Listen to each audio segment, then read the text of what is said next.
Hamlet, por William Shakespeare. El castillo de Elsinore estaba envuelto en una neblina espesa aquella madrugada, como si la propia tierra quisiera ocultar algo que aún no debía salir a la luz. Las antorchas titilaban en el viento helado, y el silencio era tan profundo que cada paso de los guardias resonaba como un presagio. Fue en esa guardia nocturna donde la inquietud empezó a tomar forma. Los hombres juraban haber visto una figura, alta, pálida, envuelta en un brillo casi metálico. Un espectro con los rasgos del rey muerto.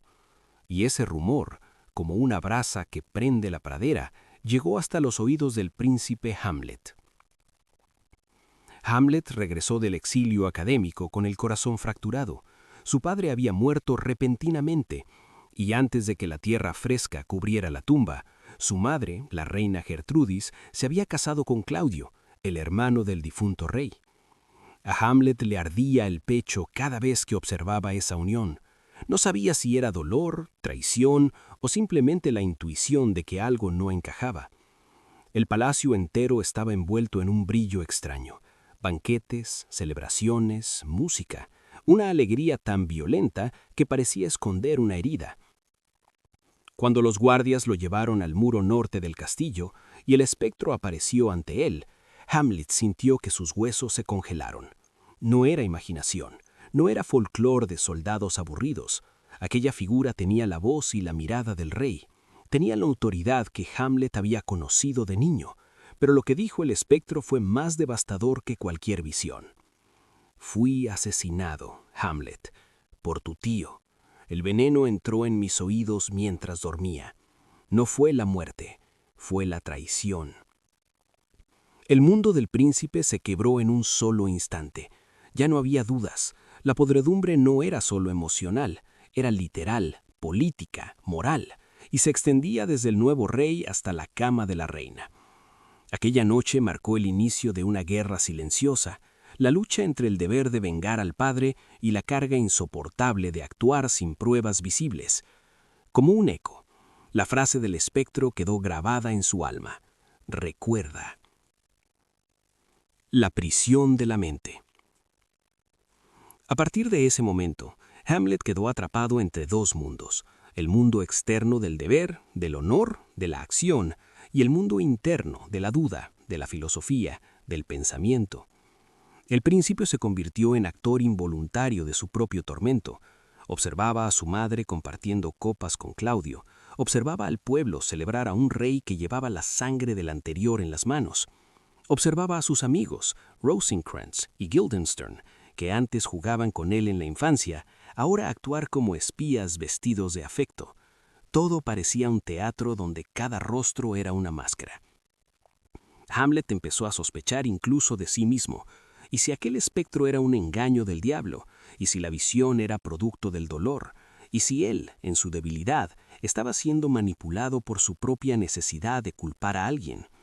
Así nació la estrategia más icónica del príncipe, la locura fingida. Fingir desvarío para observar sin ser observado, ser caos para desenmascarar el orden corrupto.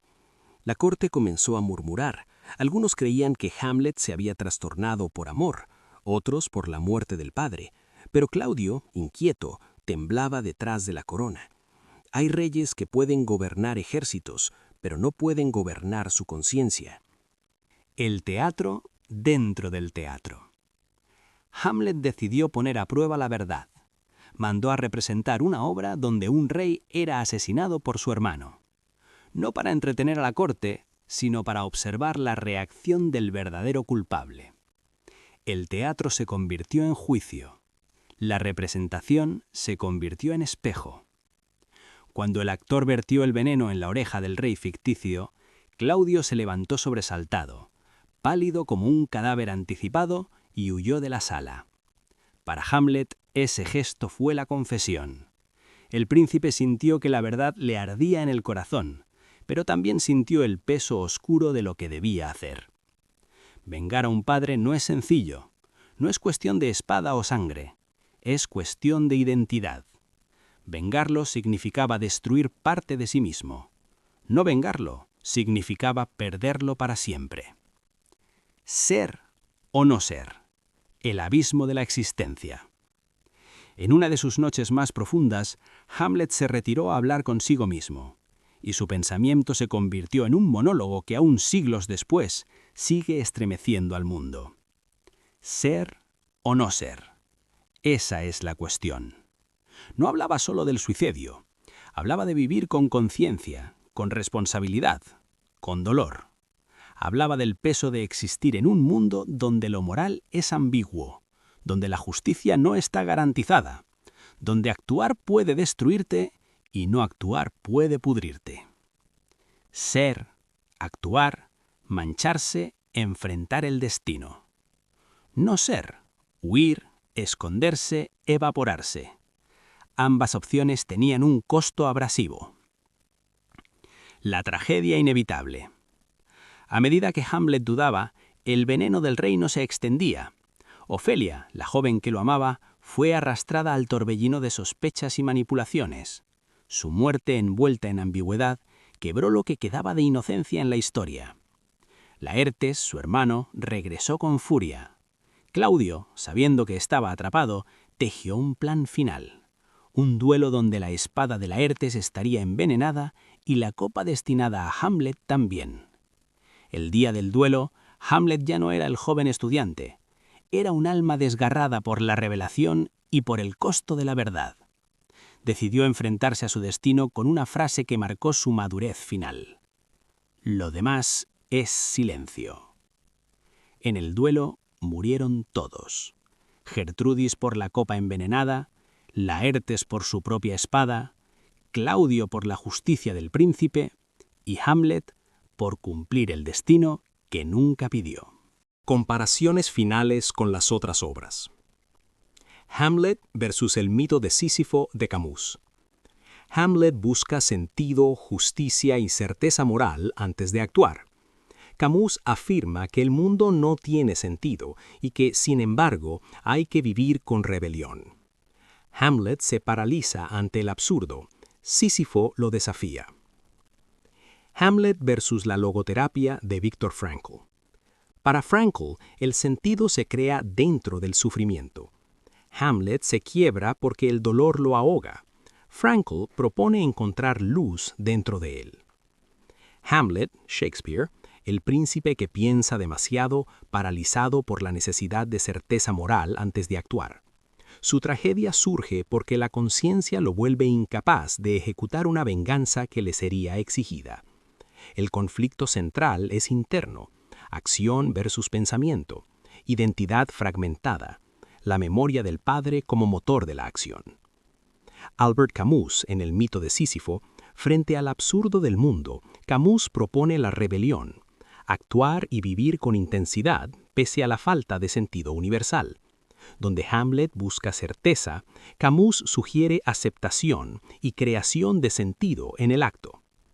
Viktor Frankl, la logoterapia, frente al sufrimiento extremo, Frankl encuentra que la vida puede tener sentido aún en la adversidad. La libertad última es elegir la actitud.